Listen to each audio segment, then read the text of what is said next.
Y Pau, cuando vos me digas, perfecto. Bueno, buenas tardes a todos. Mi nombre es Abraham Aguirre, soy técnico de la Subsecretaría de Agricultura Familiar del Ministerio de Bioagroindustria. Me acompaña la ingeniera agrónoma Paola Bulacios, ahí del otro lado como soporte. Hoy vamos a estar hablando sobre el manejo de plagas y enfermedades en nuestra huerta.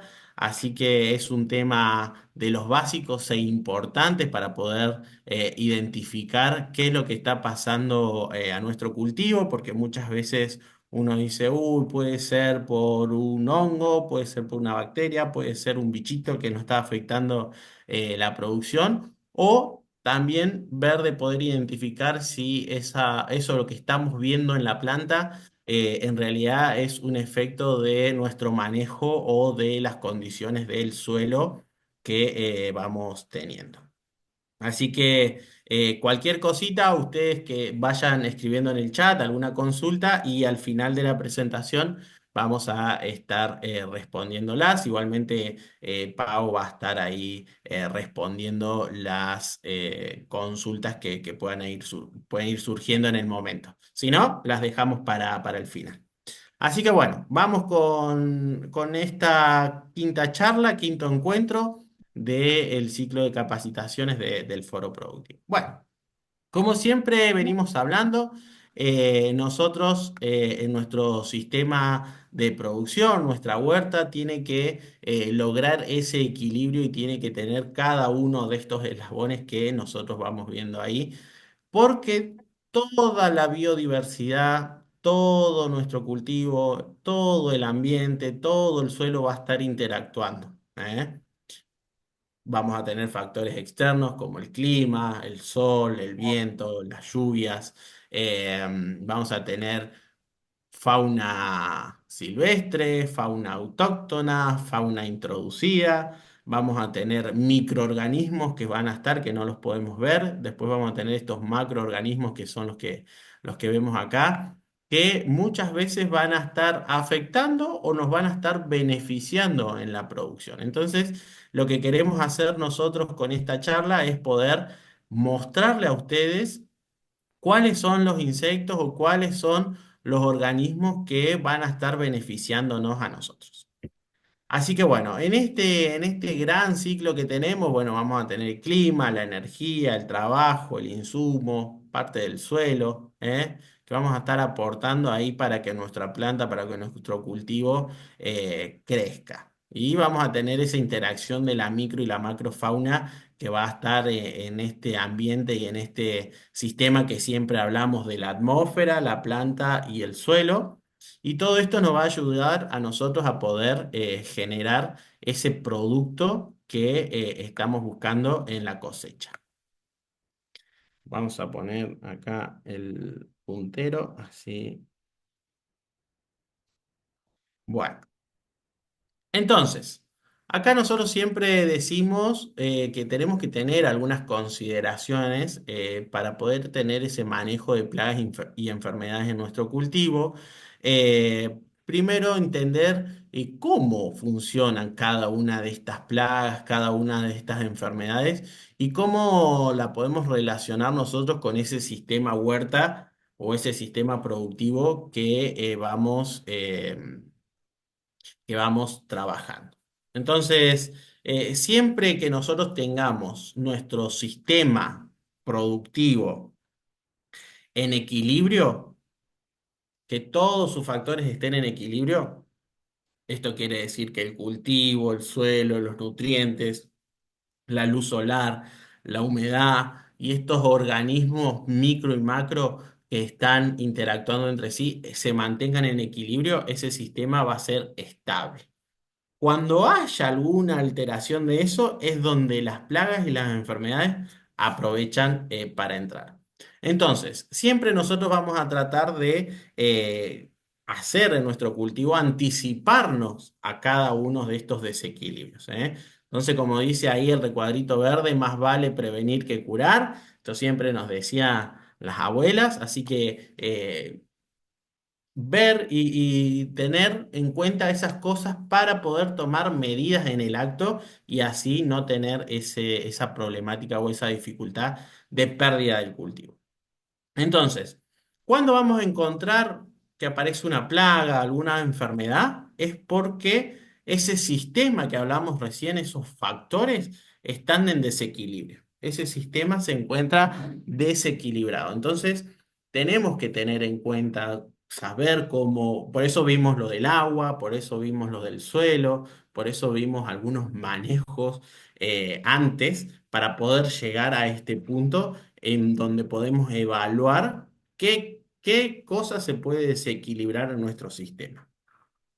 Entonces, también nos dicen acá que cuando intervenimos en el comportamiento de cualquiera de estos elementos o cualquiera de estos factores, va a afectar directamente a nuestro sistema. Entonces, ese desbalance va a generar que nuestro cultivo sufra algún tipo de estrés y con ese tipo de estrés sea canal directo para que plagas y enfermedades puedan ingresar.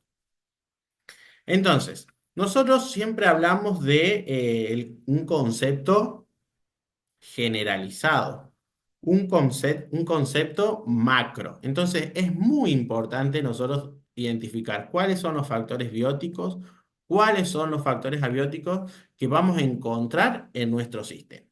Como ya sabemos o hemos aprendido en la primaria, tenemos factores abióticos que va a ser las partículas del suelo, no el suelo en su conjunto, porque el suelo en su conjunto va a tener microorganismos, flora y fauna, sino los nutrientes de ese suelo, las partículas que están conformando ese suelo.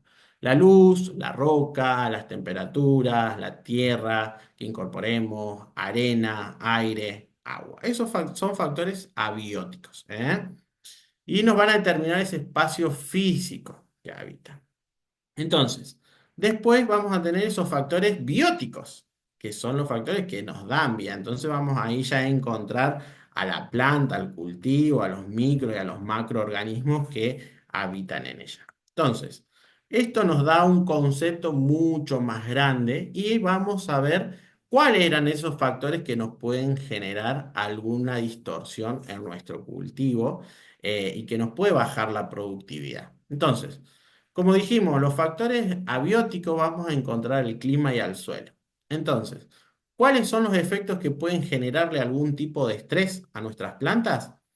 Vamos a tener el clima con la temperatura, tanto del suelo como del aire, la humedad del aire como la humedad del suelo, los vientos, la duración del día, el suelo, si le falta nutrientes o si tiene en exceso cantidad de nutrientes, si le falta agua, si tiene exceso de agua, si tiene exceso de sales. Entonces, todos esos elementos van a ir distorsionando estos factores, que nos va a afectar a nuestro cultivo. Y en cuanto a cuáles son los factores que van a afectar a nuestro cultivo desde la parte biótica, vamos a tener las enfermedades, que la pueden provocar virus, bacterias, hongos, y las plagas, que en realidad las plagas son los vectores que van a ir llevando estos virus, estas bacterias y estos hongos muchas veces, ¿eh? Entonces, tengamos en cuenta que casi que van agarraditos de la mano una plaga con una enfermedad que puede afectar a nuestros cultivos. Entonces, vamos a tener en las plagas lo vamos a tomar como vegetal a aquellas malezas, o mejor dicho, las espontáneas que van saliendo en nuestros espacios de producción, que son todas aquellas plantas, aquellos individuos de plantas que no corresponden a nuestro cultivo. A eso le vamos a llamar espontáneas o malezas, ¿eh? Si nosotros tenemos todo un cultivo de lechuga y nos aparece de pronto una achicoria, la achicoria sería una maleza dentro de nuestro cultivo de lechuga. Entonces, para que ustedes puedan identificar que no todo lo que es no producible puede ser maleza. También si tenemos, no sé, una plantación de lechuga y nos sale una planta de tomate, esa planta de tomate nos va a generar, nos va a estar actuando como si fuera una maleza. ¿Eh? Y después animales como roedores, pájaros, insectos, ácaros, algunos moluscos que algunos ya conocen, que ya vamos a estar hablando ahí con algunas recetitas para algunos caracoles que puedan afectar la producción.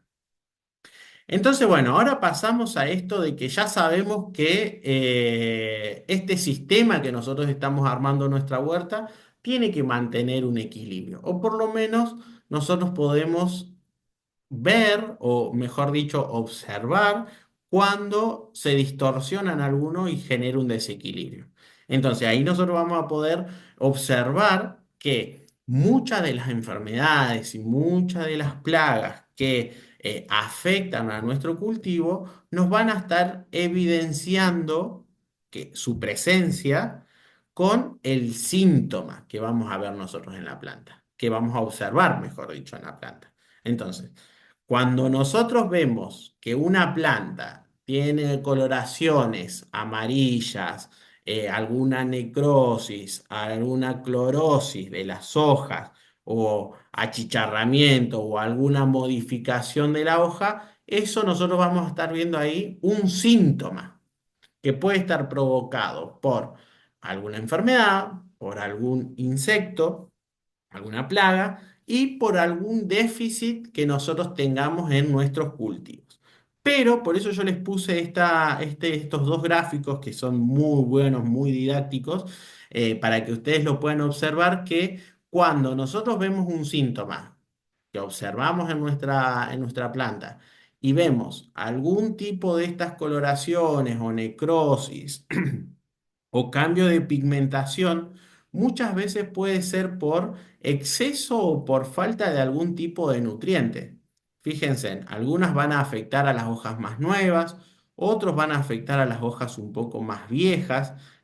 Por ejemplo, si nosotros encontramos una hoja, esto pareciera que es un tomate, tenemos acá una clorosis amarillenta en la parte de la hoja y no en las nervaduras se conservan verde, puede ser por falta de magnesio, una deficiencia de magnesio. Y después si nos vamos a los macronutrientes, fósforo, nitrógeno, potasio, que son los más comunes. Fíjense, la falta de nitrógeno, lo que se genera en hojas viejas, van a tener ese color verde pálido, más tirando amarillento, que empieza a ser suave y empieza desde la punta hacia la base de la hoja. Fíjense en el fósforo, ya cambia un poco la clorosis, cambia un poco de pigmentación la hoja. Entonces, ya va a generar una necrosis, quiere decir que se va a ir muriendo esta hoja. ¿Eh? Y en cambio, acá en esta imagen vamos a seguir teniendo alguna deficiencia de otros nutrientes. Fíjense, eh, como vimos recién, la del nitrógeno siempre son en hojas un poco más viejas y la tendencia es al amarillamiento. Teniendo en cuenta como testigo esta hoja verde sana. Fíjense, la deficiencia de fósforo empieza como a necrosar la hoja. Fíjense en la deficiencia de magnesio también empieza primero con una clorosis, una pigmentación más amarillenta y después empieza a necrosar esa parte. Y fíjense en que la deficiencia de boro o la deficiencia de hierro se dan en las hojas más nuevas. También genera una clorosis, un amarillamiento, pero se da en hojas más nuevas. Entonces, esto es lo que nosotros podemos ir determinando si es una falta de nutrientes, teniendo como referencia estas coloraciones. Pueden buscar en internet para cada uno de los cultivos, cómo va afectando, cómo se va generando ese cambio de pigmentación según cada uno de los cultivos, para que ustedes puedan observar y identificar si le está pasando lo mismo que a sus plantas. Pero bueno, es importante que nosotros podamos observar ese síntoma por falta o algún tipo de exceso de algunos nutrientes. Entonces, vamos acá. Para tener algunas consideraciones sobre las plagas y las enfermedades. ¿Por qué le hice la aclaración de lo anterior? Porque muchas veces uno dice, me está faltando fósforo, voy y le pongo fósforo. Y capaz que es en realidad un problema de algún insecto o alguna enfermedad que está afectando a la planta y no la falta de ese nutriente. Entonces, fíjense en que con la simple observación nosotros vamos a poder discernir mucho más fácil si se puede ser afectado esa planta por falta de nutrientes o por alguna enfermedad. Entonces, primero que nada, sabiendo este concepto previo de que puede ser que genere algún efecto o síntoma por falta de nutrientes, vamos a definir qué es una plaga, para empezar a hablar. Entonces, cualquier especie vegetal, animal o agente patógeno que genera algún daño al cultivo y que ese daño genera un perjuicio económico. ¿eh? Porque nosotros pensamos en los cultivos como ya sea para autoconsumo o para la comercialización. Entonces, si nosotros tenemos una plaga que nos está afectando a nuestro cultivo y nos está afectando de tal manera que nos está bajando muchísimo la producción, que nos puede generar un daño económico en nuestra producción, esa plaga es la que nos está generando ese problema. Entonces, también pensar en esto de que no nos tiene que llegar a que si producíamos 10 kilos de tomate, vamos a producir 2 kilos de tomate, no, ahí no vamos a considerar plagas, sino vamos a decir que hay una reducción en el cultivo porque, no sé, de 10 tomates que yo coseché hoy, 5 o 3 fueron afectados, bueno, 3 es una problemática, 2 es una problemática. Entonces hay que empezar a poder discernir en eso. Entonces, las plagas va a generar ese impacto negativo en los cultivos. Entonces hay que tener en cuenta que la simple presencia de un solo organismo, de un solo insecto, por ejemplo, no se va a tratar de una plaga, sino de ese insecto, qué capacidad tiene de poder generar un daño. Por ejemplo, ustedes van a ver cuando llueve, después de que llueve, se empiezan a ver como montículos de tierrita así en el suelo. Bueno, eso suele ser unas larvas que se llama gusano de suelo, que ellos limpian sus cavernas. Imagínense en que encontrar 2 gusanos de eso por metro cuadrado ya es una pérdida total. Entonces, es muy importante tener en cuenta también cuál es el impacto que puede generar un solo individuo para considerarlo plaga. Entonces, una vez que ya definimos esto y tenemos en cuenta que tenemos que ver cuál es la capacidad de daño de esa plaga en nuestro cultivo, vamos a ver los tipos de daño.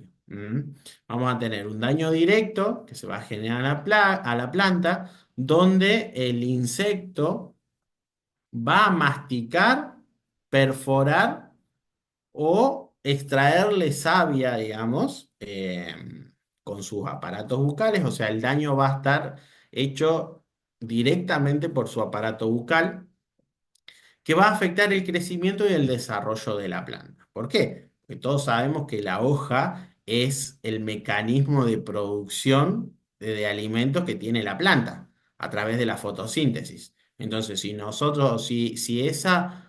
ese engranaje del sistema planta se rompe o se ve deteriorado, la producción va a mermar. Entonces, después vamos a tener transmisiones de enfermedades. Los insectos pueden transmitir enfermedades que pueden afectar a la planta. Por ejemplo, por bacterias, por hongos, por virus. que les va a causar esa enfermedad, reduciendo el vigor y la productividad. Por ejemplo, hay chinches o hay pulgones que suelen hacer picaduras prueba hasta que encuentran a la planta que les gusta y ahí se instalan. Entonces, muchas veces al picar varias plantas, pueden picar plantas que están enfermas y en su aparato bucal pueden generar algún tipo de perjuicio, o sea, en realidad es transmitir la enfermedad, ¿m? Y se transforman en un vector. Capaz que ese insecto por sí mismo no hace un daño por su capacidad de alimentarse de la planta, sino por transmitir una enfermedad. Bueno, la competencia por recursos, ¿m? Las espontáneas que pueden llegar a surgir si son con crecimiento mucho más acelerado que nuestro cultivo, pueden estar afectando al crecimiento y el desarrollo de nuestro cultivo, ya sea por que consumen mayor cantidad de agua, por la luz, por los nutrientes. Entonces, al tener mayor capacidad de desarrollo que nuestro cultivo, nos va a estar afectando de esa manera.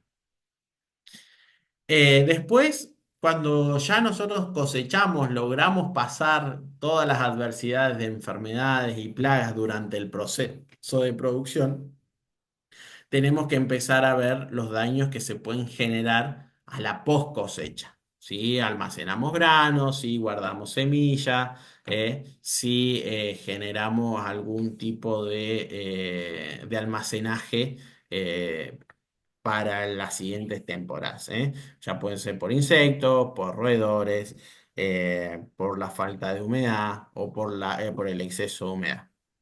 Entonces, eso es también importante luego tener en cuenta que pueden haber efectos de plaga en la post cosecha. Entonces, bueno, sí, ¿se acuerdan que habíamos estado hablando de los síntomas que nosotros veíamos cuando había un déficit de nutrientes en nuestro cultivo? Bueno, acá vamos a empezar a ver y a poder identificar cuáles son esos síntomas que podemos encontrar de algunas de las plagas que son comunes en nuestros cultivos. ¿Eh?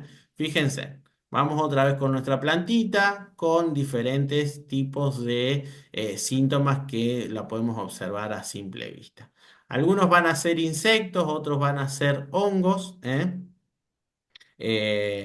Así que bueno, fíjense en la hoja basal, la hoja más viejita, tiene un déficit por agua, por eso tiene esa coloración. Fíjense en que es casi parecida a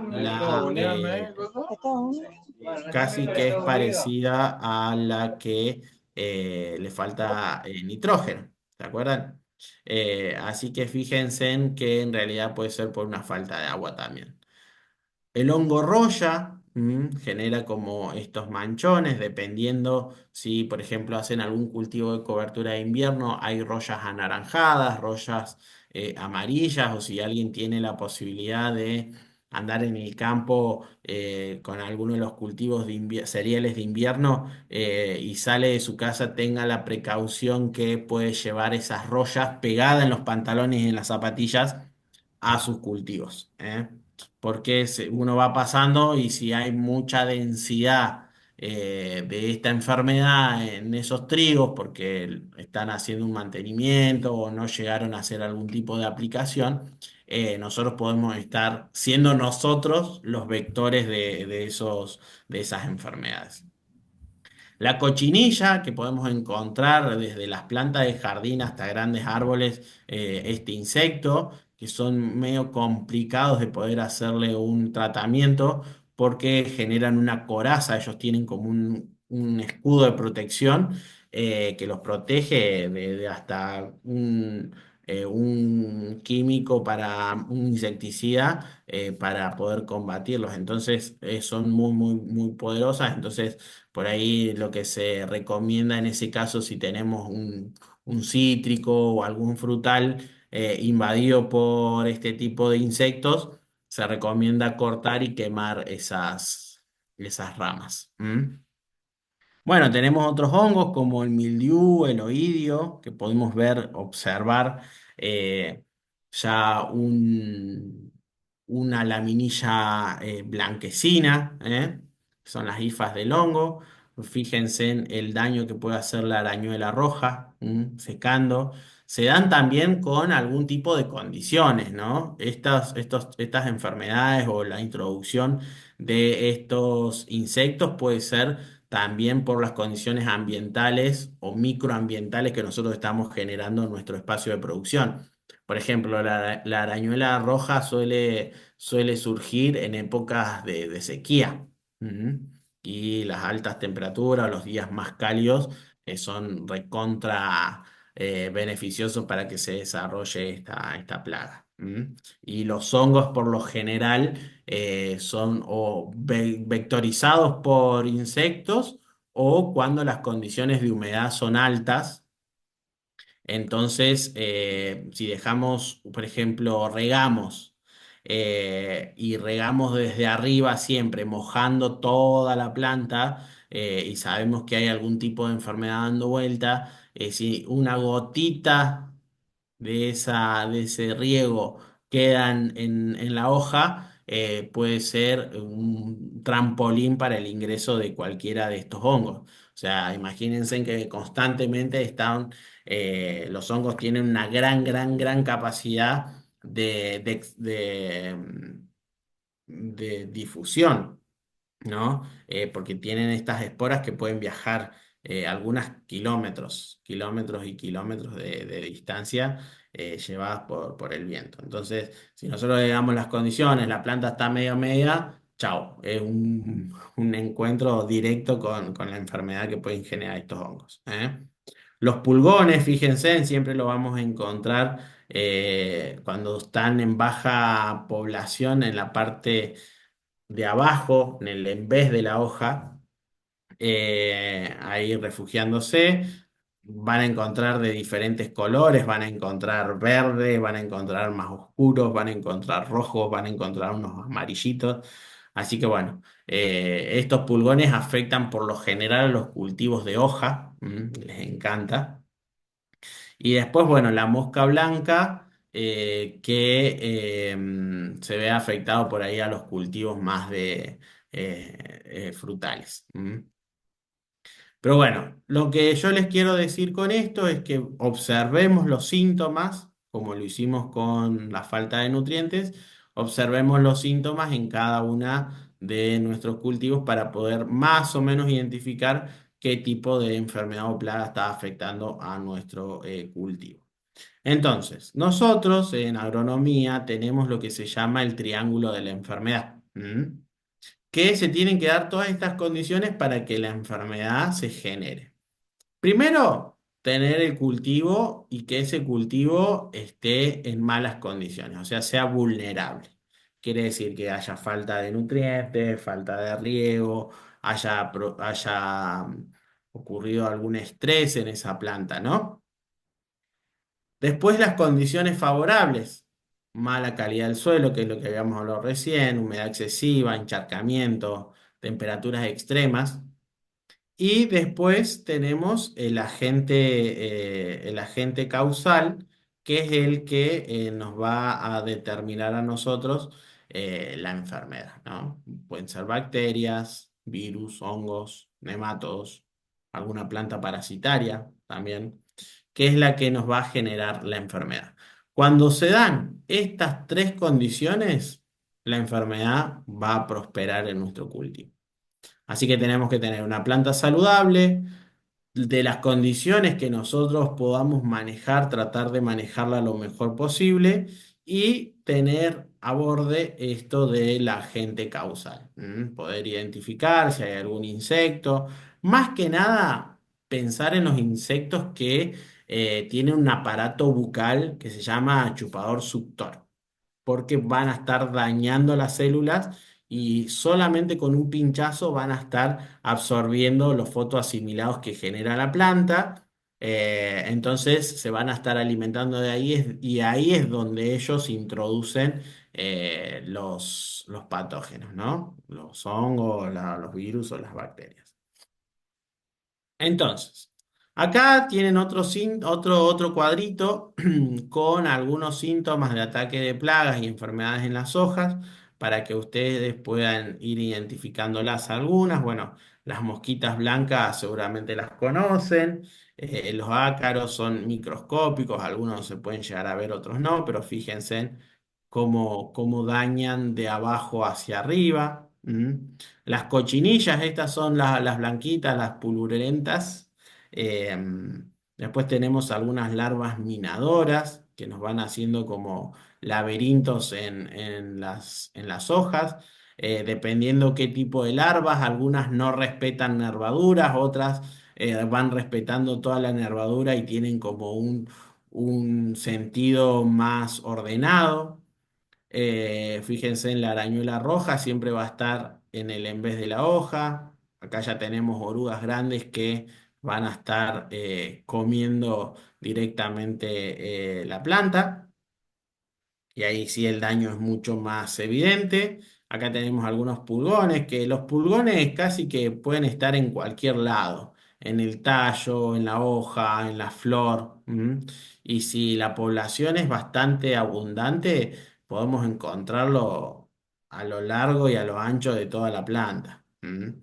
Fíjense, acá tenemos el trips, que el trips genera como una micronecrosis que si también está en abundancia, se van a empezar a ver manchoncitos. ¿Por qué? Porque el aparato bucal del trips es como que va raspando. ¿Eh?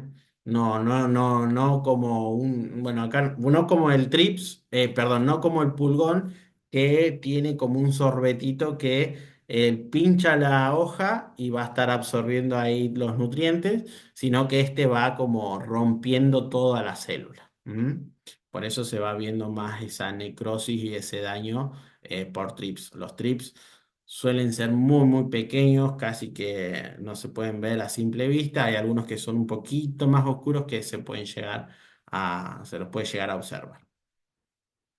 Acá tenemos otros síntomas de algunos hongos muy común en los cultivos de hortícolas, que son los que manejábamos nosotros. El oidio, fíjense en cómo ya con alta densidad de este hongo se ve ese polvito blanco, puede afectar también generando como esa clorosis que va cambiando un poco la coloración, la pigmentación, el mildiu, que también va rompiendo las células, ¿eh? Y fíjense en cómo va necrosando la hoja. Y acá podemos ver al patógeno. Este es el micelio de ese patógeno. Botrytis también, fíjense en frutillas, se ve muy bien. Si nosotros dejamos una frutillita con algo, puede ser que se genere botrytis con. Este es el micelio, este ya es el patógeno visto a simple vista. La roya, esto es lo que yo les mencionaba hace un rato, de tener cuidado, de por ahí visitar algunos campos que tengan esta enfermedad, más que nada de cereales de invierno, porque si vamos caminando, eh, todas esas esporas que están listas para ser liberadas se nos pegan a la ropa y nosotros las podemos llevar a nuestro cultivo. Y vamos a ver que se nos pintan los pantalones y las zapatillas de esta coloración naranja. Esos fueron los hongos más comunes que podemos llegar a encontrar en nuestra huerta en algunos casos, ¿eh? Pero hay otros que no están acá, pero pueden aparecer. Ahora vamos a hablar de los insectos, que por ahí son los macros que nosotros podemos llegar a identificar fácilmente. Yo acá se los fui clasificando en una clasificación bastante más amplia, porque vamos a tener individuos, bueno, perdón, la clasificación es a través de su aparato masticador, que es el aparato bucal, que es el que nos va a generar el daño, el perjuicio o el beneficio. ¿Por qué digo esto? Ya se los voy a ir mencionando. Entonces, vamos a tener aparatos bucales masticadores como Venesta mantis, esta tucura, las larvas. Muchos de los insectos van cambiando en cada uno de sus estadios. eh, Desde que son huevos hasta que son adultos, muchos insectos van cambiando en esa metamorfosis que se va generando, van cambiando su aparato bucal.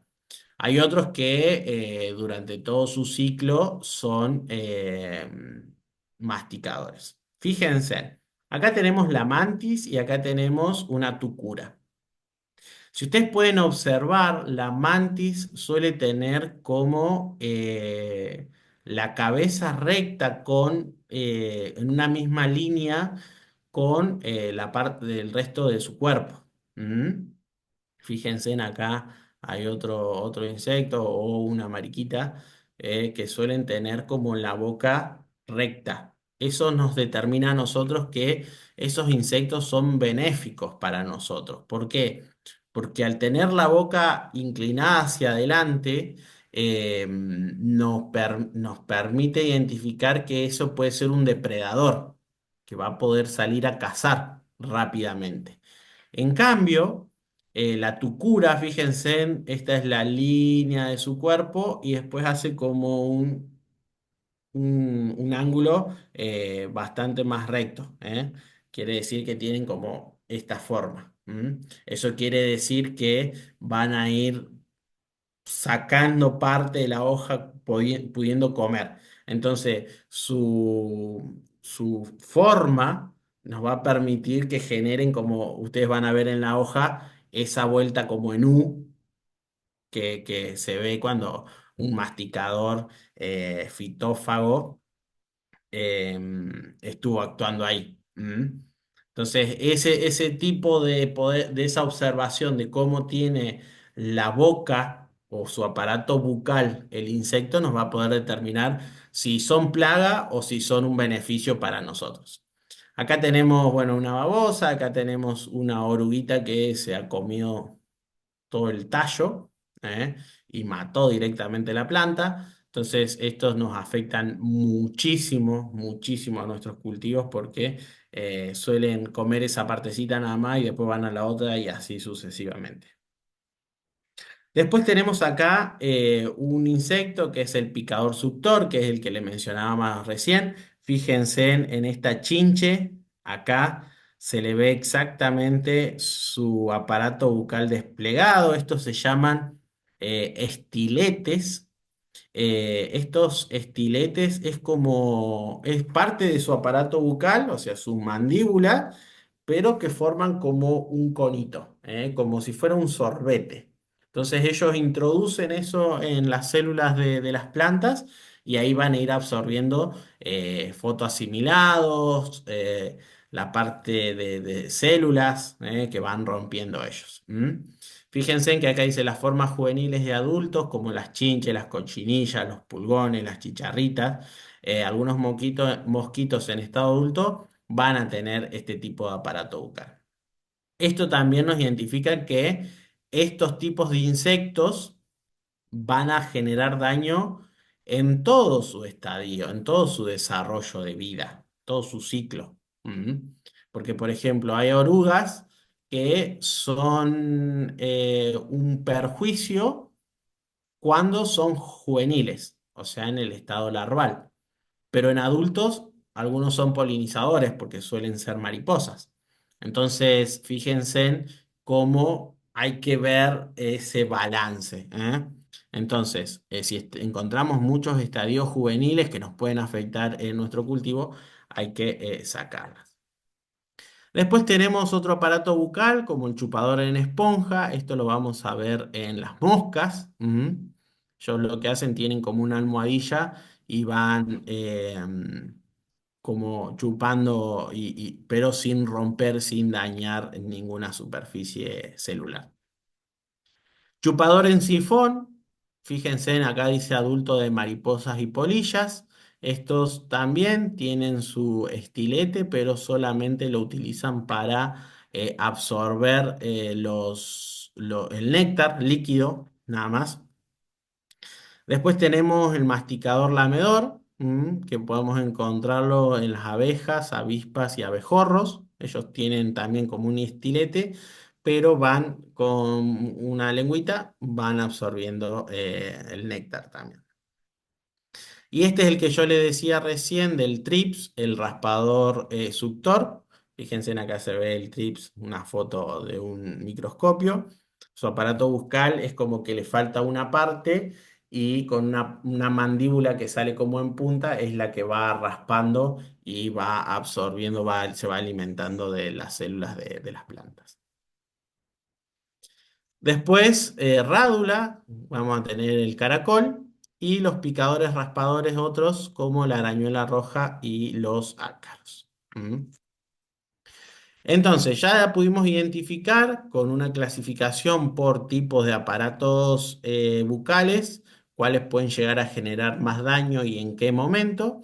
Y ahora vamos a ver otra clasificación de la forma de alimentación de estos insectos. Entonces, los que se alimentan del tejido vegetal, hojas, tallos, flores, frutos, raíces y semillas, van a ser fitófagos. Son los que son grupos bastante grandes de plantas que pueden alimentarse.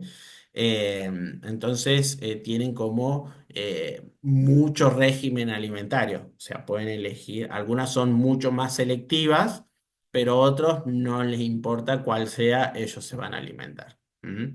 Fíjense, acá están los malos de la película. Una tucura, un pulgón, acá hay una chinche. Hay un coleóptero. Hay otros que se pueden alimentar de otros seres vivos, de otros insectos, y los vamos a considerar en dos clasificadores.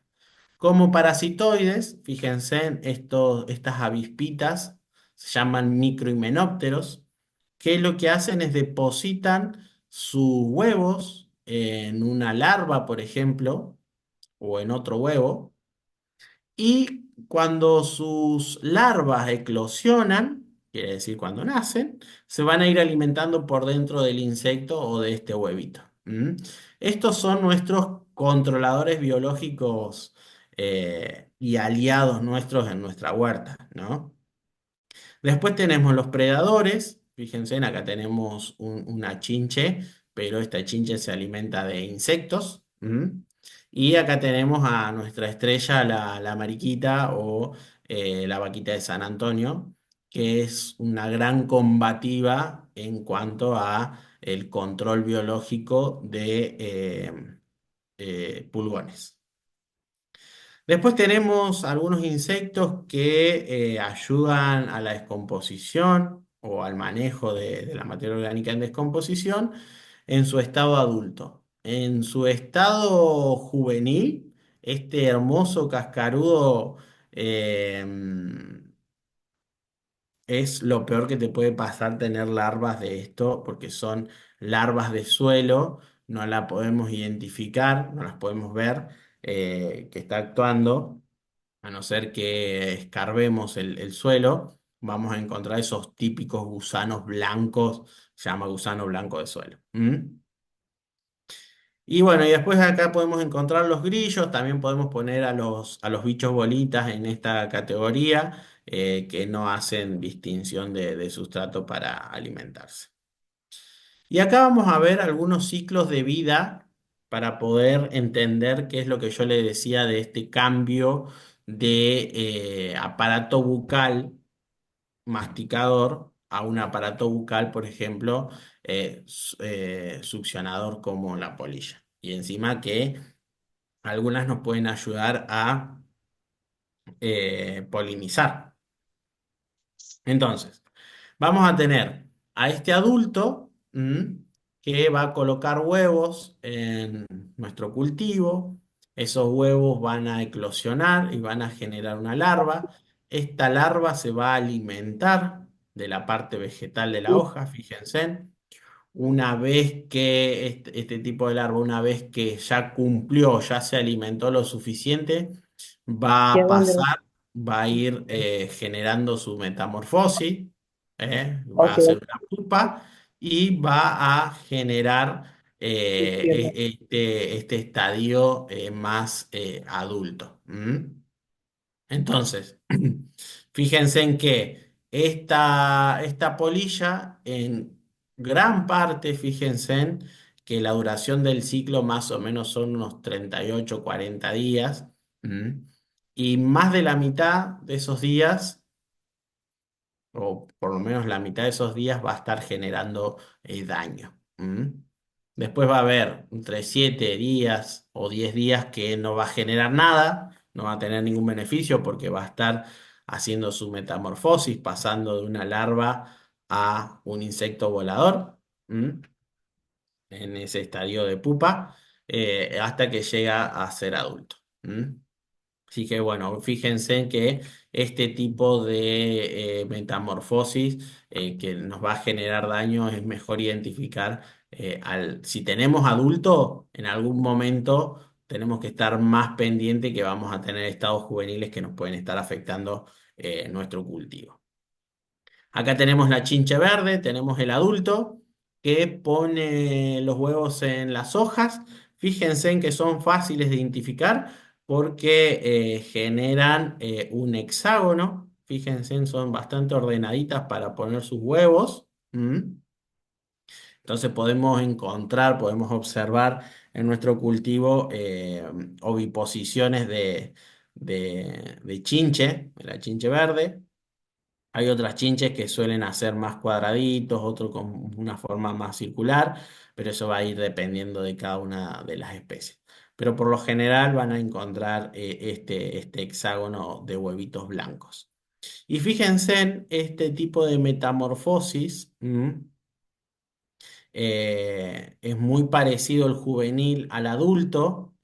Se llaman ninfas, que desde que nacen van a estar generando daño. ¿M? En cada uno de sus estadios ninfales. Entonces, es muy importante identificar al adulto y si no vemos al adulto, tratar de identificar los huevos para poder bajar la población. Así que, porque este tipo de insectos va a estar afectando nuestro cultivo en todo su ciclo de vida. Acá tenemos una hormiga, también pasa por un estadio de larva.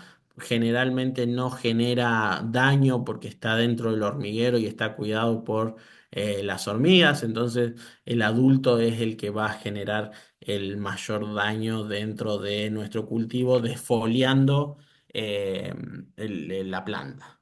Porque las hormigas no se alimentan directamente de las hojas que cortan, sino se alimentan de un hongo que ellas cultivan en su hormiguero. Entonces esas hojitas lo que hacen es alimentar el hongo que ellas cultivan. Acá tenemos los pulgones. También tenemos el adulto. Acá vamos a encontrar algunos pulgones alados y algunos pulgones sin alas. Los alados suelen ser los que difuminan las enfermedades, porque estos son como los exploradores que van buscando plantas enfermas para poder entrar y alimentarse. Y esto, como lo vimos anteriormente, sus estados juveniles también son ninfas, entonces van a estar generando también perjuicio en todo su ciclo de vida a nuestro cultivo. Así que cuando identificamos el adulto hay que tratar de controlarlo. ¿Mm? Acá tenemos el TRIPS, exactamente lo mismo. Genera una ninfa muy microscópica que va a afectar a toda la planta, hojas, frutos. Va a pasar por un estadio de pseudopupa, que lo que hace es esta ninfa solamente queda en ese tamaño y se genera por dentro el insecto adulto, y que después rompe ese cascarón y sale el adulto. Y va generando también, en todo su ciclo de vida, va generando algún tipo de perjuicio.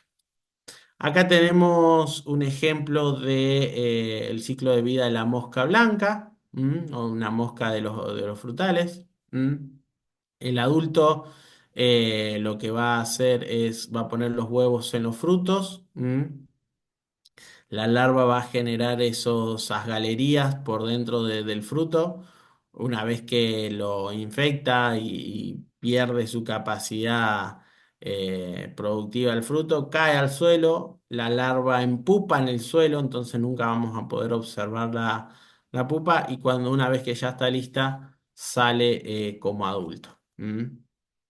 Entonces, si podemos identificar, tratar de sacar lo más lejos posible eh, esos frutos afectados por estos organismos. Bueno, vamos a... uy, perdón. Eh, Acá tenemos otro ciclo de vida. Esto hasta el momento estuvimos viendo aquellos que generan grandes perjuicios a nuestros cultivos. Y acá les traigo un gran aliado que tenemos que tener nosotros en nuestra huerta y tenemos que tratar de fomentar lo más posible la producción de estos insectos en nuestra huerta. Estos son las vaquitas de San Antonio, las mariquitas. Fíjense en cómo oviposicionan. Son los huevitos, con formas bien esféricas, todos juntitos. Fíjense en las larvas, son estos bichitos oscuritos que suelen tener como esta coloración amarillita a los costados, eso para poder identificarlo bien. Estas son mega depredadoras. ¿eh? Así que hay que tenerlas y casi cultivarlas un poco más si tenemos grandes poblaciones de insectos como los pulgones, ¿no? Dentro de nuestra huerta. Esto se genera con la cúpula de dos adultos, la generación de huevos, las larvas, fíjense, van pasando por distintos estadios, después generan esta pupa y va liberando el adulto. Entonces, este insecto en todo su ciclo de vida nos va a estar controlando de manera biológica nuestros cultivos, nuestra producción. Acá después tenemos otras estrategias, y acá empezamos a hablar de lo que yo les fui mencionando, lo del control biológico. Entonces decimos que la presencia de insectos forma parte del equilibrio de los agroecosistemas, más que nada pensando en este agroecosistema que estamos generando nosotros en la huerta, porque van a cumplir funciones como, ya vimos, el reciclaje de nutrientes, la dispersión de semillas, la polinización y obviamente el control biológico, que es lo que nosotros buscamos en nuestros espacios agroecológicos. ¿eh? Sí, Entonces, para definir lo que es el control biológico, es de una plaga, no se intenta eliminar o erradicar, sino disminuir los niveles poblacionales por debajo del daño. ¿Qué es lo que hablábamos hace un rato? Tenemos que ver cuánto de ese daño, cuánto de esa cantidad de población, 2 pulgones me pueden afectar, no, pero 1.000 pulgones seguramente que sí. Entonces, fíjense, acá yo les puse diferentes imágenes de, por ejemplo, este microhimenóptero parasitando a este pulgón, depositando sus huevos para que la larva después se alimente por dentro de este insecto. Acá tenemos otro coleóptero muy perjudicial por ahí para las plantineras. Este picudo es lo peor que te puede llegar a agarrar. Fíjense en que fue controlado por un hongo. Fíjense en que no todos los hongos son malos. Este hongo está controlando, está matando, se está alimentando de este picudo. Y después acá tenemos otros microhimenópteros que están parasitando. Fíjense, pueden ser los mismos huevitos que vimos de chinche verde. Fíjense en cómo van poniendo sus huevos en estos huevos de insectos. Entonces, acá capaz que van a encontrar mucho texto, pero para que vayan definiendo lo que es el control biológico, este control Ese, biológico, ese dibujito, eh, ese de que perdón, vemos que hay alguien que eh, tiene el micrófono abierto. por todos lados. Ahí está, perdón. Bueno, vamos a tener este control biológico. ¿Qué es este control biológico? Eh, es la estrategia de poder utilizar estos organismos vivos, como dijimos hace un rato, para tratar de reducir lo más posible la población que nos va a estar afectando o lo que nos va a estar llevando a algún tipo de enfermedad.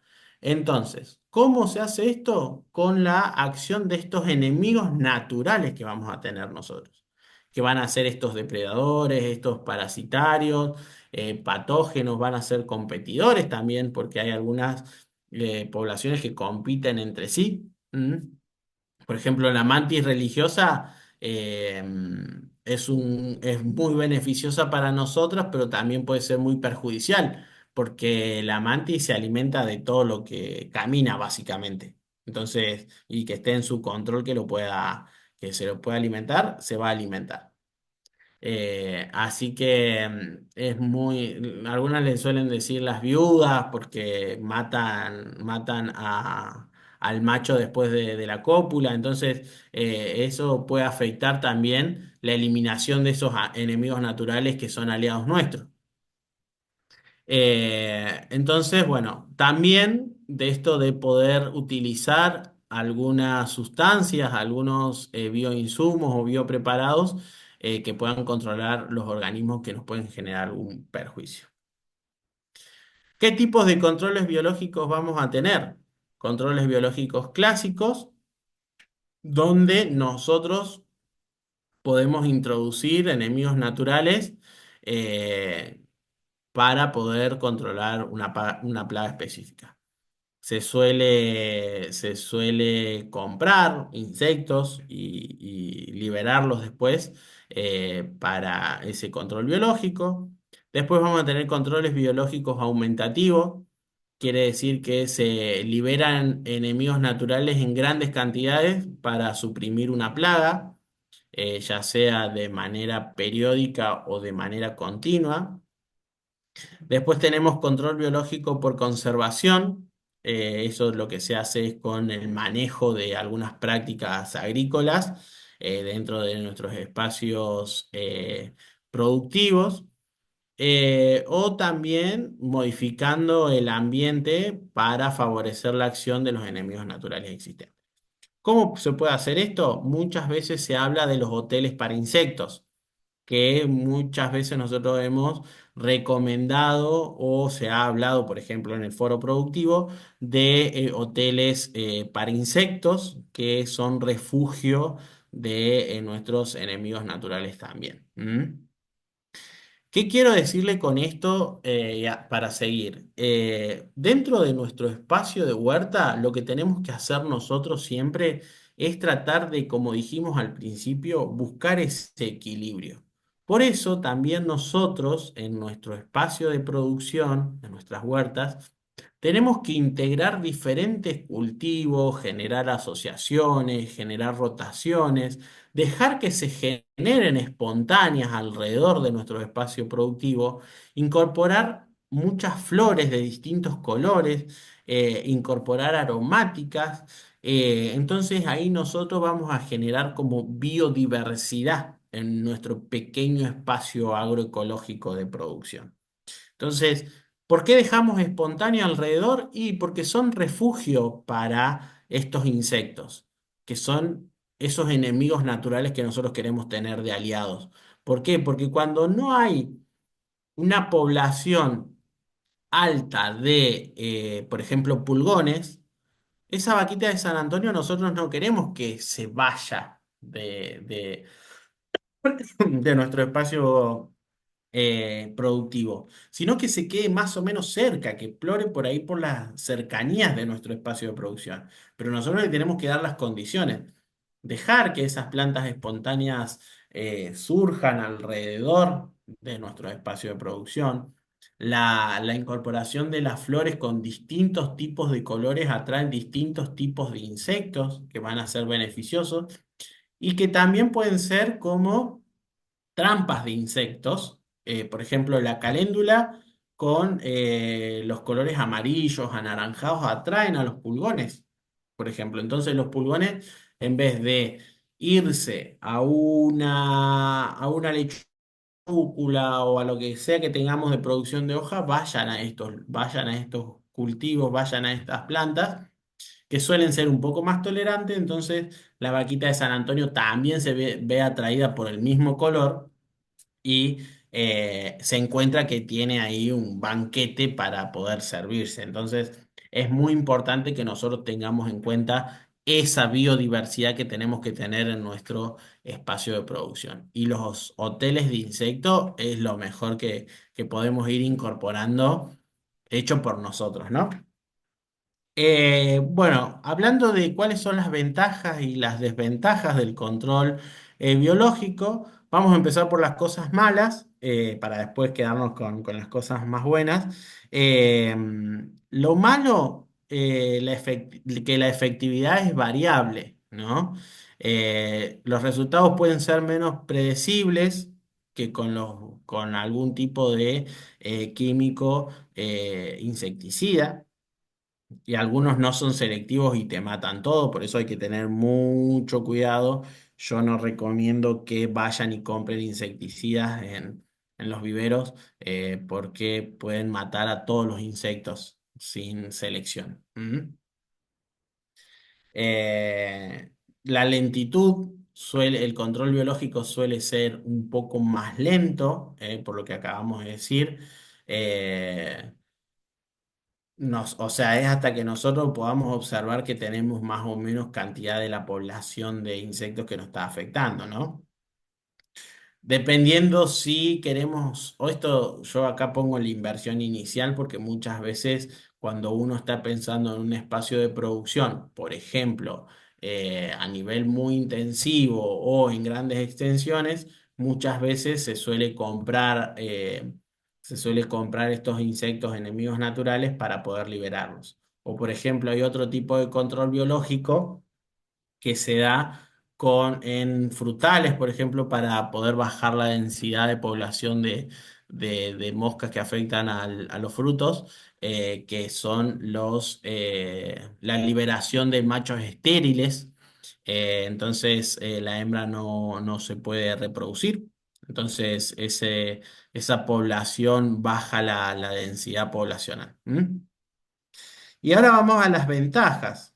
Este sistema es mucho más sostenible porque nos reduce la dependencia a estos pesticidas, minimiza la contaminación ambiental y promueve, que hablamos recién, la biodiversidad en nuestra producción. ¿Mm? Son mucho más específicos. Los enemigos naturales suelen ser específicos de las plagas objetivo. Eso minimiza el impacto de otros organismos beneficiosos. No así los insecticidas, por eso le vuelvo a recalcar con esto. Eh, es saludable, los cultivos tratados con control biológico suelen tener menos residuos de pesticidas, lo que resulta un alimento mucho más seguro a lo que vamos a estar consumiendo. ¿Mm? Entonces, pensémoslos de una manera mucho más integral y que solamente generando la biodiversidad en nuestros espacios de producción podemos tener este control biológico con todas las aptitudes que este tipo de sistema nos puede dar. Entonces, para ir viendo esto, la clave del equilibrio en la huerta es la biodiversidad, como ya lo mencionamos. Mineral, incorporar materia orgánica al suelo, de origen variado, abonos regulares para mantener las plantas fuertes, siempre haciendo algún tipo de control. Acuérdense de el control que hacíamos con el agua oxigenada. Fíjense, la estrella de todas las capacitaciones, la cobertura vegetal, que nos va a ayudar a nosotros a poder mantener mucha estructura de nuestro suelo, de nuestra agua. La parte vegetal, cultivar plantas de diferentes colores, aromas y texturas. Como siempre digo, asociar flores aromáticas, nativas, con hortalizas, siempre ir mezclándolas. Atrévanse a cultivar también otro tipo de especies que no son las convencionales o las que normalmente utilizamos. ¿M? Hacer cerco con aromáticas alrededor de la huerta, usar la práctica de la rotación de los cultivos, por eso anoten siempre qué es lo que van a estar produciendo y en dónde lo van a estar produciendo. Lo animal favorece la autorregulación de poblaciones, atraer a enemigos naturales, mantener poblaciones residuales de posibles plagas. Eso, no, eso es lo que nos van a estar beneficiando a nuestros aliados como enemigos naturales. Ahora vamos a la parte más interesante, que seguramente muchos nos están pidiendo. ¿Cómo hago? No estoy leyendo el chat, pero tengo unos pulgones, ¿cómo hago para combatirlo? No tengo la vaquita de San Antonio que me ayude. ¿Cómo podemos ayudar a la vaquita de San Antonio para controlar esta plaga? Bueno, acá tenemos algunos tipos de biopreparados, que eso ya lo vamos a ver en una clase específica, pero lo quería como ir mencionando para que lo tengamos en cuenta. Acá tenemos, y para empezar, porque justo empezamos con biofertilizantes. Eh, Nosotros tenemos que tener en cuenta que las plantas son como nosotros. Cuando nosotros estamos estresados, no nos alimentamos bien, no dormimos bien, nuestras defensas se van bajando. Entonces, las plantas cuando sufren estrés no tienen los suficientes nutrientes, no tienen agua, pueden también bajar sus defensas y va a ser mucho más fácil que un microorganismo pueda entrar y afectarla. Entonces, muchas veces se ha probado, hay algunos estudios científicos que lo comprueban, que las plantas bien nutridas, que están bien cuidadas, que tienen la cantidad suficiente de nutrientes para su desarrollo, les cambia como el gusto para algunos insectos. Entonces, como que los insectos con estas picaduras prueba, por ejemplo, que les mencionaba, detectan como un sabor distinto que no les gusta. Entonces van picando y van probando cuál es como que van detectando, tienen como un detector de plantas que están mal y ahí es donde primero entran. Como primera puerta de entrada van a buscar a esa planta que está con ese déficit de inmunidad, por así decirlo. Y después, si crece la población, ya no le importa casi nada y por más de que no le guste tanto, van a estar afectando ahí el cultivo porque la gran población demanda mucha cantidad de alimentos. Entonces, genera hasta que llega a un punto que se puede llegar a equilibrar la población, pero va a estar afectando a nuestro cultivo.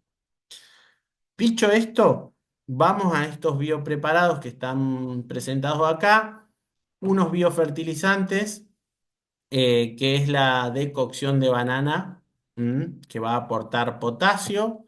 Ahí tenemos cómo se prepara. 6 cáscaras de banana en 1 litro de agua, que no tenga cloro en lo posible, y dejar hervir por 5 minutos, reposar y colar. Esta aplicación se hace diluyendo una parte en dos. Después tenemos la decocción de cáscara de huevo, que va a aportar calcio. También se coloca 6 cáscaras, bueno, acá dice 6 cáscaras de banana, nada que ver. Esto está casi copiado y pegado ahí, me parece, hay un error ahí. Lo que se hace es se muele bien la cáscara del huevo y hasta llegar a un polvito. Lo que se suele hacer es mezclar en agua eso para incorporar, para ir sacando algunas partículas del calcio y después regar. Fíjense en acá, pobrecito, esta planta está recontra afectada. Posibles pulgones. ¿eh? Posibles plagas más comunes, el pulgón. Fíjense en que esto va alargando como, ya les voy a mostrar un videito muy interesante, porque esto es como un azúcar que va alargando, estos pelitos que ven ahí, que va alargando el pulgón, porque el pulgón, ¿qué hace?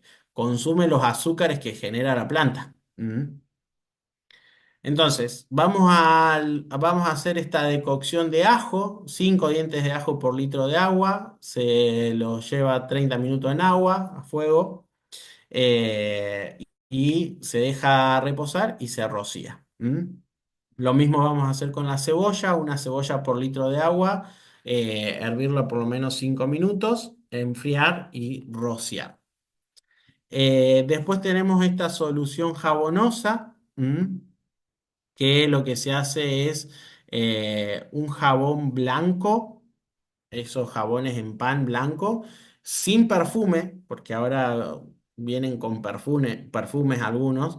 Entonces tratemos de que sea el más común de todos. Se lo raya, se lo disuelve en un litro de agua y se le suele poner, o por lo menos me recomendaba mi abuela, ponerle unos o dos pizcas de tabaco.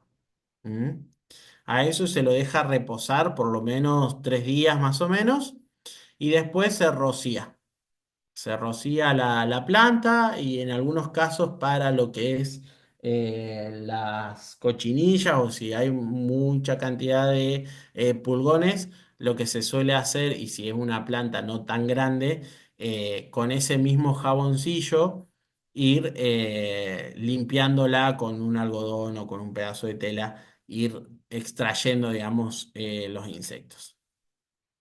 Acá tenemos bueno, la cochinilla, la mosca blanca, lo podemos prevenir lo mismo que con el pulgón. Fíjense en cómo pueden afectar. Fíjense en estas, tienen una armadura mega potente. Entonces, esto necesitamos o un control más mecánico o directamente cortar la rama y prenderla a fuego. Fíjense en esta, la densidad de población que tiene esta hoja de mosquita blanca. Los trips, fíjense en el daño que puede ocasionar. Algunos se pueden ver así a simple vista negritos. Esto es visto con una lupita. Y para los pulgones, me olvidaba, ustedes pueden hacer estas trampas de colores que los pulgones y muchos otros insectos se ven atraídos con el color amarillo. Lo que se hace es, por ejemplo, utilizar un pote de lavandina bien enjuagado, bien limpio, que es de color amarillo, se le agrega agua y se le pone una gotita o dos gotitas de detergente o jabón líquido, porque eso lo que hace es romper la tensión superficial, entonces el insecto se ve atraído por el color, va y se hunde en el agua. Si tuviera esa tensión superficial, el insecto se pararía sobre la superficie del agua y no se hundiría. Entonces hay que ponerle esas gotitas de detergente o jabón líquido para que se rompa esa tensión superficial. Después suelen venir comercialmente ya estas plaquitas de papel que tienen una pegatina que se pegan los insectos. Ustedes lo pueden hacer con cartulina amarilla y rociarla con un aceite usado, o sea, pintarlas con un aceite rosado y colgarlas ahí cerca. Fíjense en acá, se ven varias. Estas se utilizan por ahí para muestreo, pero también se utilizan para espacios más chicos como una trampa de insectos. ¿Por qué lo digo esto? Porque para los trips, esa trampa de insectos es de color azul. Acá se recomienda poner taco de reina, copete, salvia morada, a otras plantas que tengan coloraciones azules o también con un recipiente color azul que Grido ya nos debería sponsorear porque siempre hablamos de lo mismo. Grido tiene esos potes de 3 litros, no sé qué, de los 3 sabores, que es color azul. Lo reciclamos, ya sea para el tupper, para poner la comida, o para la huerta, lo ponemos en algún lugar con agua y 2 o 3 gotitas de detergente o aceite, rompe la tensión superficial y así trampeamos algunos trips. Después también podemos pulverizar con alcohol de ajo. Esto también funciona para los insectos anteriores que estuvimos viendo. Lo que se hace es picar 5 dientes de ajo en medio litro de alcohol, el alcohol que tenemos en casa, medio litro de agua, durante 3 minutos se deja reposar, se cuela y se envasa. ¿Eh? Y eso lo podemos ir diluyendo 1 en 3, 1 en 5. Arañuela roja, infusión cola de caballo, purín de ortiga, se puede hacer también para combatir. Fíjense en que la invasión de estas arañuelas y cómo va generando toda una tela alrededor. Los caracoles y babosas. Ayer fue una señora a retirar sus semillas ahí por el ministerio y nos contaba que la forma de control que tiene ella es un control biológico, lo podríamos encasillar ahí, porque tiene tortugas y ella saca los caracoles de las plantas y se los da a las tortugas. Dice que las tortugas se lo comen y andan chocha y son tan re grandes. Así que yo la primera vez que escucho, pero bueno, es una, es una forma. Lo que se suele hacer es trasladarlas del lugar, dárselas a las gallinas si tenemos gallinas. Se suelen hacer cercos o caminos con cáscara de huevo triturado, cenizas y arena. También una trampera muy común para las babosas y los caracoles es con una latita de cerveza. Lo que se hace es sacar, cortar una latita de cerveza, ponerla al ras del suelo, enterrarla al ras del suelo, dejarle un poco de cerveza, no tomársela toda, sino dejar un poco y se ven atraídos por los azúcares de la cerveza estos animalitos. Las hormigas, fíjense en acá hay una simbiosis espectacular. Si ustedes pueden ver, ya vamos a ver un videíto mortal, donde tenemos la hormiga y unos pulgoncitos. Quédense con eso. Incorporar aromáticas como la menta, el ajenjo, la lavanda y la ruda, eso funcionan como repelentes naturales.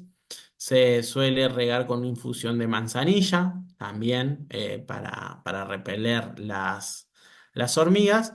Y después ya un tratamiento un poco más fuerte es el arroz partido con penicillium, que se extraen de las cáscaras de naranja que están ya infectadas por este hongo.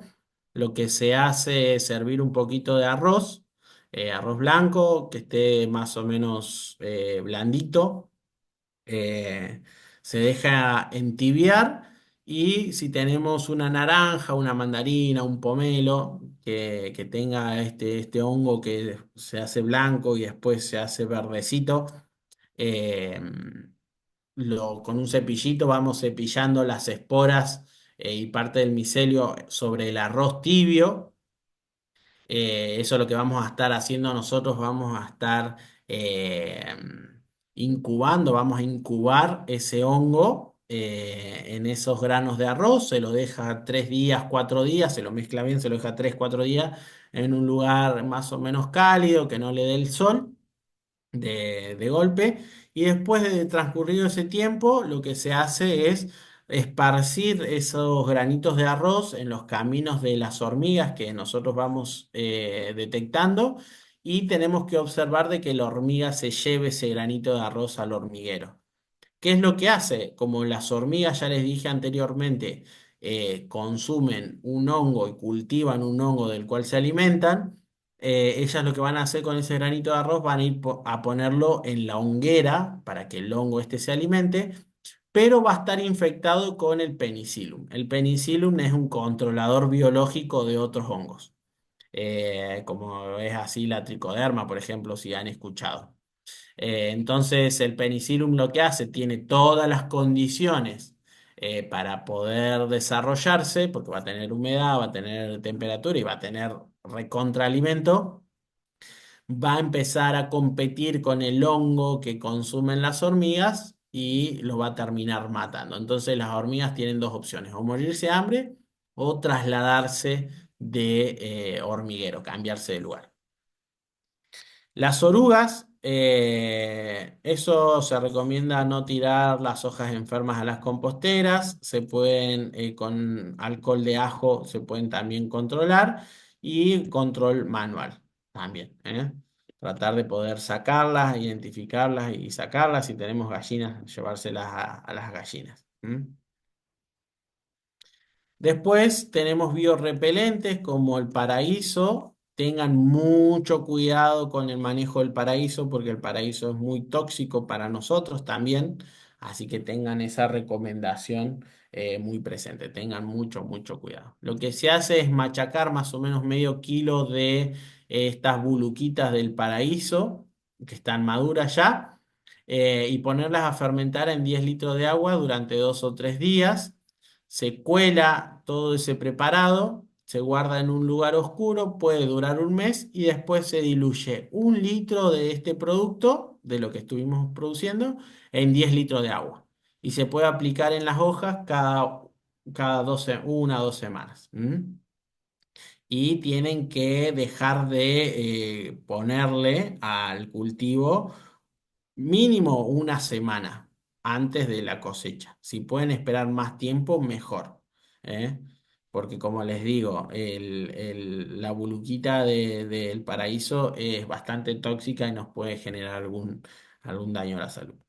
El alcohol de ajo con ají, esto se le puede aplicar a todos los insectos, es el que mejor funciona, o por lo menos el que más escucho que utilizan en las huertas para controlar algunos insectos. Se muele 300 gramos de ajo y 300 gramos de ají picante, y se lo pone a macerar puede ser 1 litro de alcohol de 90 grados por una semana más o menos, en un lugar fresco y oscuro. Eh, Esto puede durar más o menos 6 meses. Y fíjense que la dilución es bastante grande porque es bastante potente, entre 5 a 7 mililitros del biorrepelente por litro de agua. Se puede realizar 3 aplicaciones por semana. Siempre tener en cuenta no aplicar estos que son pulverizados antes de una lluvia, ¿no? O antes de un riego. Bueno, acá tenemos otros ejemplos de biofertilizantes. Por ejemplo, tenemos el de la ortiga, que va a aportar nitrógeno, hierro, calcio, fósforo y silicio. Si tenemos ortigas, es un indicador también de fuente de nitrógeno en el suelo. Esto lo voy a pasar medio rapidito porque tenemos una clase especial de estos. Acá tenemos también la decocción de cola de caballo y fíjense en todas estas faunas benéficas que vamos a estar teniendo eh, en nuestros cultivos. Fíjense en estos microhimenópteros, son pequeñas avispitas de color negras. Fíjense en que ellos lo que hacen es parasitar el pulgón y momificarlos. Fíjense en que quedan así, blanquitos. Si los vemos blanquitos, quiere decir que fueron parasitados. Pasan por colores marroncitos y después quedan blancos. Obviamente la mantis, fíjense, se está comiendo una langosta, una tucura. Tenemos acá la larva de la vaquita de San Antonio. Acá tenemos una arañita depredadora, la vaquita de San Antonio. Y acá tenemos la crisopa, que se suele ver hasta en la ciudad. Se ven atraídas por la luz. No la maten, por favor.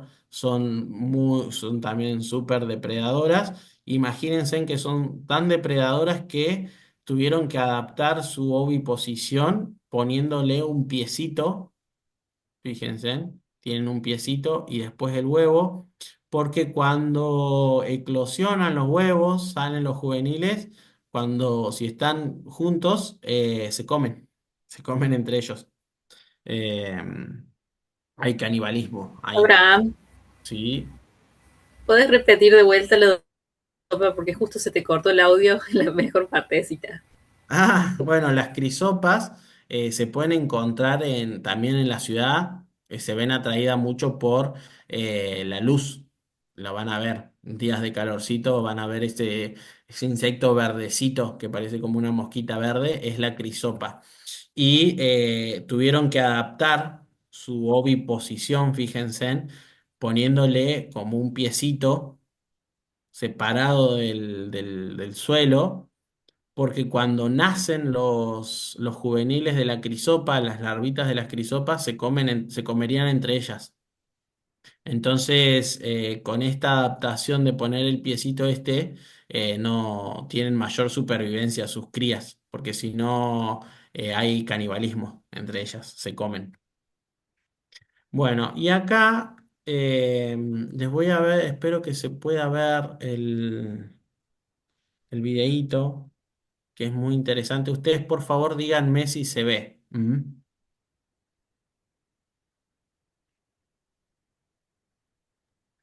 Sí, se Sí, ve. sí se ve. Sí, sí, Perfecto. perfecto.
Bueno.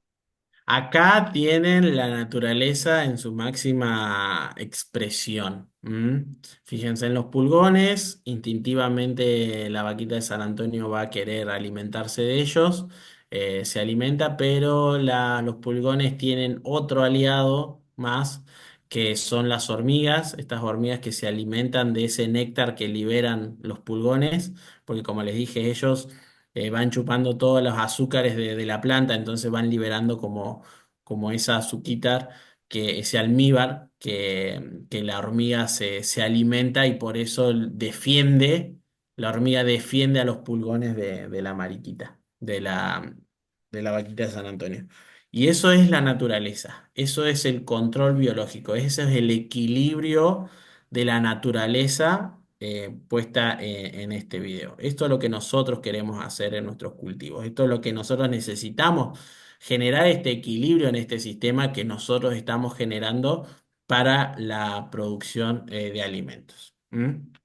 Espero Ujú. que les haya gustado el videíto. Y acá termina la capacitación de hoy de lo que es plagas y enfermedades en nuestros cultivos.